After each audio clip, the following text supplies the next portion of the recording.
Erling Haaland telah berpindah ke Manchester City. Pada tarikh 10 Mei, semua orang tengah sedang lena, tengah relax-relax. Tiba-tiba Fabrizio Romano telah mengeluarkan satu kenyataan di mana Erling Haaland ni telah confirm ke Manchester City.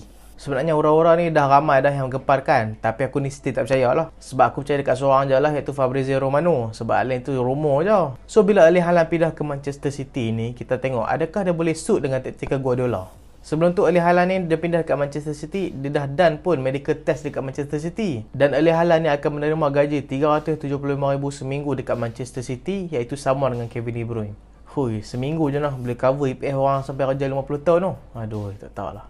Erling Haaland macam kita tahu, dia ni main dekat Akademi Molde dulu. Lepas tu bukan dia main untuk Molde, dia main dekat Brighton. Tim tu nama BRYNE. Dia main dekat tim Brighton tu sebelum pindah ke Molde. Dan bila dia meletup dekat Molde tu bersama Ole Gunnar Solskjaer, jurulatih Manchester United waktu tu. Waktu tu Ole bukan jurulatih Manchester United, waktu tu Ole jurulatih Molde. Dan Ole ni pun pernah melatih Haaland. Dan bila dia perform, dia pindah ke Red Bull Salzburg, iaitu klub di Austria. Dan di Red Bull Salzburg ni lah dia telah menunjukkan prestasi yang sangat hebat, lagi-lagi di UCL. Bila dia perform gila-gila dekat UCL, banyaklah tim-tim besar nak dapatkan dia, terutama sekali Manchester United. Waktu tu harga dia tak silap aku 20 juta je waktu tu. Tapi Erling Haaland ni dia buat keputusan yang bijak lah bagi aku. Dia pilih untuk pindah ke Dortmund. Sebab Dortmund ni macam kita semua tahu, Dortmund ni tempat penggilak bakat player-player muda. Tapi lepas daripada perform tu, dia belah daripada Dortmund. Dan Erling Haaland setakat ni saja, dalam 66 game bersama Dortmund, dia telah menjadikan 61 gol. Bagi aku memang perform gila dekat Dortmund. Walaupun dalam beberapa bulan terakhir ni dia tak perform bersama Dortmund, ni mungkinlah sebabnya dia tak dapat fokus dekat permainan dia sebab banyak sangat transfer rumus dekat dia. Yalah, aku rasa mungkinlah orang kata kau nak pindah ke MC, kau nak pindah ke Barca ke dah okey lagi.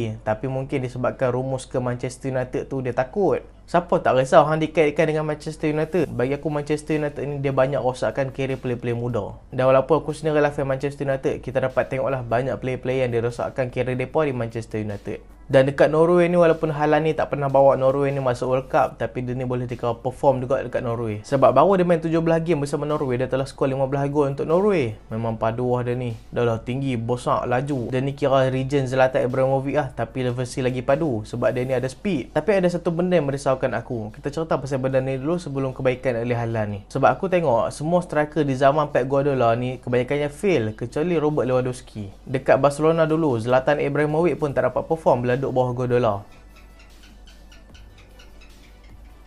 Lepas tu zaman Guardiola dekat Bayern, Lewandowski ni boleh dikatakan berjaya sebab dia ni ada footwork yang bagus. Maksudnya dia ni boleh create gameplay dengan tim-tim lain. Dan dia ni bukan saja target man yang hanya tunggu depan gol. Dan tu adalah salah satu benda yang merisaukan aku sebab Erling Haaland ni dia jenis target man. Dia ni bukan jenis create gameplay dengan tim-tim lain. Ya memang ada, tapi dia ni banyak buat counter attack saja.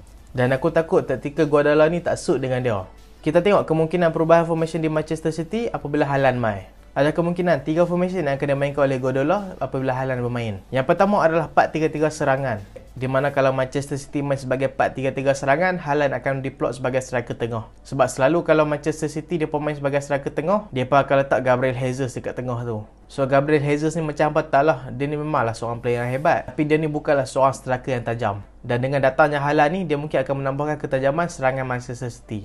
Formation kedua pula iaitu 4-4-2. Iaitu kemungkinan Pep Guardiola akan duetkan antara Gabriel Jesus dan juga Erling Haaland. Di mana sistem ni aku rasa Gabriel Jesus akan diplot sebagai second striker dan juga Erling Haaland akan diplot sebagai top striker. Bagi aku kalau pakai formation ni memang agak padu lah. Sebab hang bayang Erling Haaland, Gabriel Jesus kat depan, lepas tu Raheem Sterling dengan Bernardo Silva pacak dekat cover belakang, Kevin De Bruyne tengah jaga, Rodri tengah jaga kat belakang. Memang perform mat. Aku tak sabar lah nak tengok Manchester City next season. Dan formation terakhir adalah 4-2-3-1. Di mana Erling Haaland ni akan diplot sebagai top striker dan striker tunggal kat situ. Bagi aku formation ni adalah formation yang paling suit dengan Haaland lah. Sebab Haaland ni memang selalu bergerak sebagai top striker. Tapi macam hang sendiri tahu lah, Manchester City ni, iaitu Pep Guardiola especially, dia ni tak suka Manchester City bergantung sumber gol dekat seorang player saja. Sebab hang tengok lah, walaupun Manchester City skor banyak gol, tapi dia pun ni tak bergantung dekat mana-mana player untuk skor gol. Gol tu boleh main daripada Raheem Sterling, daripada Gabriel Jesus, daripada Bernardo Silva, daripada Kevin De Bruyne. So semua player boleh skor gol.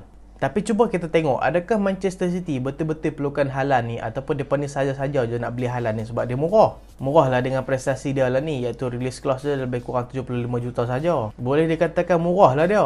Tapi bagi aku Manchester City betul-betul perlukan Erling Haaland. Maksudnya mereka ni betul-betul perlukan striker yang tajam. Sebab kita boleh tengok dalam satu-satu masa, memanglah MC ni skor banyak gol. Tapi MC ni kadang-kadang mereka ni akan berdepan masalah bila berhadapan dengan tim yang main low block. Mereka akan berhadapan dengan tim yang main low block macam contoh macam Burnley, macam Atletico Madrid hari tu. Mereka ni bertemu jalan buntu apabila berhadapan dengan tim-tim yang main low block macam ni. Sebab ialah mereka tak ada top striker untuk pump bola ke dalam. Dan dengan adanya Erling Haaland ni, sistem Pep Guardiola ni akan lebih meluas dan akan lebih mudah untuk tembus defense lawan yang main sebagai low block. So good job lah untuk Manchester City. Dulu sembang kata nak PMU, tapi bagi aku tentu nak PMU memang susah lah. Sebab dulu ingatlah dulu ayah Haaland tu, legend MU yang buat, iaitu Roy Keane. Roy Keane tu pijak kaki ayah Haaland tu sampai kawan tu bersara. Dan lagi nak menambah keburukan dan kepanasan Erling Haaland ni, waktu ada satu interview, Roy Keane ni bagi tahu dia ni tak rasa bersalah pun patahkan kaki ayah Erling Haaland ni. So bagi aku kemungkinan Erling Haaland ni nak transfer ke Manchester United memang susah lah. Dan akhirnya terjadi juga, dia ikut jejak ayah dia pindah ke Manchester City. Dan itulah cerita sikit pasal Erling Haaland. Sorry lah video kali ni tak panjang. Dan ada satu lagi benda yang menarik, iaitu pengganti Erling Haaland di Dortmund. Dortmund telah berjaya mendapatkan pengganti Erling Haaland sebelum Erling Haaland ni pindah ke Manchester City, iaitu Karim Adeyemi daripada Salzburg. Dulu Haaland main dekat Salzburg juga. Lepas tu Adeyemi main kat Salzburg, Adeyemi perform, dan lain ni dia pindah ke Dortmund. Dan bagi aku mungkinlah dia akan main 1 ataupun 2 season dekat Dortmund sebelum dia berpindah ke kelab yang lagi besar. Dan bagi aku next season tim-tim besar dekat EPL ni, kalau nak menang EPL ni kena tancap gas lah. Ni bahasa Indonesia lah, tancap gas. Maksudnya betul-betul kena upgrade tim. Tak kira lah daripada segi formasi, daripada segi taktikal, daripada segi player, semua kena upgrade. Sebab next season kita akan ada Manchester City yang ada Haaland. Season ni tanpa Haaland pun mereka dah padu. Season depan tak tahulah macam mana. Mungkin season depan pencabar-pencabar Manchester City seperti Liverpool, Chelsea dan juga Arsenal, Manchester United pencabar. Pencabarlah next season. Perlu berhati-hati dan perlu upgrade team secepat mungkin supaya tak terciduk next season. Dan next season ni adalah satu season yang interesting lah untuk kita tengok. Sebab next season kita akan dapat tengok perubahan-perubahan yang menarik yang akan berlaku di EPL. Antaranya adalah perombakan besar-besaran Manchester United. Yang kedua adalah transfer Chelsea di bawah pemilik baru mereka. Dan yang ketiga adalah transfer Newcastle United di bawah pemilik baru mereka, iaitu Raja Salman. Dan ni adalah salah satu benda yang menarik lah. Kita nak tengok Newcastle pump duit banyak mana nak beli player.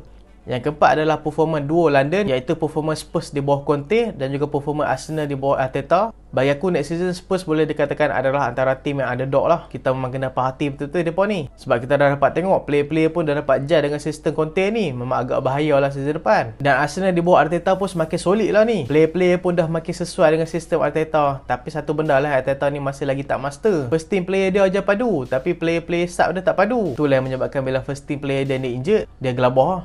Dan yang terakhir adalah permainan Manchester City bersama Erling Haaland. Bagi aku Liverpool mereka dah tak ada nak rombak apa-apa dah. Lain lah kalau ada play star mereka yang pindah, mungkin mereka ni akan beli play star yang baru. Dan tu lah video ringkas aku pada hari ini. Terima kasih sebab tengok sampai habis. Jangan lupa like, jangan lupa share, jangan lupa subscribe. Aku Solehan. Assalamualaikum.